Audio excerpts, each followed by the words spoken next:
हरिओम। अगर आप भूत प्रेत या आजकल नेगेटिव एनर्जी बोलते हैं उसको अगर आप जानना चाहते हैं या आप उसमें दिलचस्पी लेते हैं कि अगर वो होती हैं कि नहीं होती, तो वो बिल्कुल होती हैं। मैं अपने एक्सपीरियंस से बता रहा हूँ कि वो बिल्कुल होती हैं। अब उस पे संपर्क आप अगर साधना करते हो तो आप उन पे जीत हासिल कर सकते हैं, लेकिन वो जितना आसानी से बताई जाती है इतनी आसान होती नहीं है। उसके लिए तपना पड़ता है, क्योंकि उनके अंदर क्रियाएं नहीं होती, ना उनको भूख लगती है ना उनको प्यास लगती है। वो मनुष्य के जैसे नहीं होते, वो हवा के जैसे होते हैं और हवा के रूप में आते हैं और हवा के रूप में चले जाते हैं। अगर आपको इन सिद्धियों को पाना है, तो पहले तो सिद्धियों की बात कर लें कि सिद्धियों को पाना है तो आपको बहुत गहन अभ्यास करना पड़ेगा। अगर आप गहन अभ्यास नहीं करते तो मैं कभी भी आपको ये अपने तरफ से राय नहीं दूंगा कि आप इसकी कहीं प्रैक्टिस करें या इसका कहीं उपयोग करने की कोशिश करें, जितना भी चीज़ें अगर आपको मालूम है, क्योंकि इसमें पहले अपने गुरु के साथ में रह के इसका अभ्यास किया जाता है और गुरु बताता है कि क्या क्या हो सकता है और क्या क्या नहीं हो सकता। ऐसा भी हो सकता है कि उस समय आपको पता ना चले, लेकिन बाद में इसके परिणाम जो होते हैं बहुत बुरे होते हैं।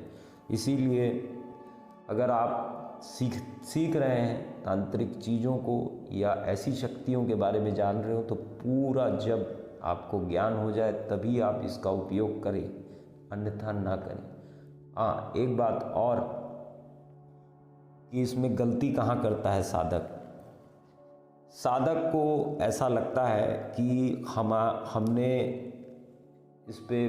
हमारी इसमें पूरी कमांड है और हम इसको पूरा जान चुके हैं।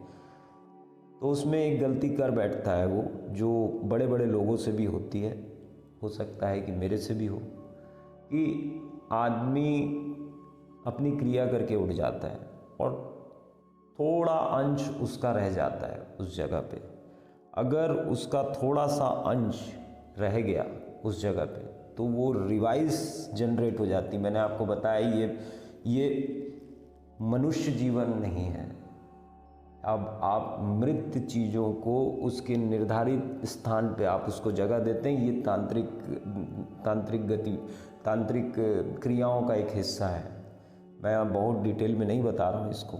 अगर वो विधि नहीं मालूम है, जैसे आपको नहीं मालूम है कि शमशान कैसे खोला जाता है, कैसे बंद होता है और कैसे उसकी क्रियाओं पे जाया जाता है, तो आप इस पे ना जाइए। ऐसी जगह को तत्क्षण छोड़ दीजिए। और 80% से ज़्यादा स्थानों पे मैंने ये देखा है कि लोग गलती ही करते हैं, क्योंकि मैंने अपने पिछले वीडियो में बताया है कि सिद्धियां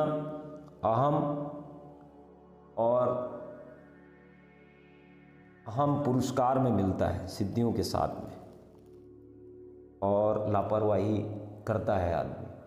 तो पूरे गहन तैयारी के साथ में करें। अगर आपके पास में सिद्धियां हैं, तो अगर सिद्धियों की भी तैयारी कर रहे हैं तो पूरा होमवर्क बहुत अच्छे से करें, क्योंकि आपको अगर इसमें दिलचस्पी है तो आपको पूरा एक एक चीज़ पारदर्शी जैसा समझ आनी चाहिए और दिखनी चाहिए।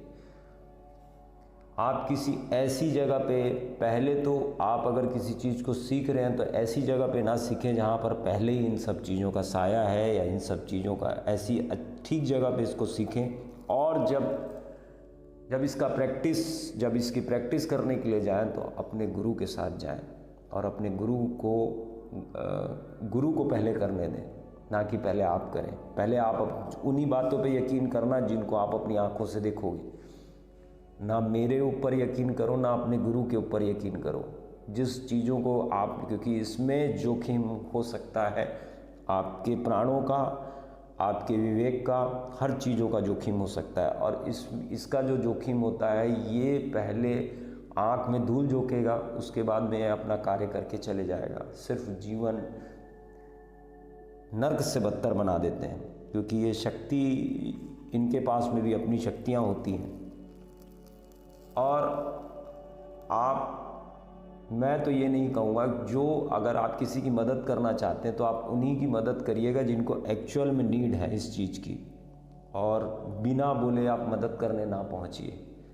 अगर वो खुश है उन चीज़ों के साथ में तो आप खुश रहने दीजिए। आप ये मत बोलिए मैं ठीक कर देता हूँ, या चलो मेरे को आता है, ये आता है।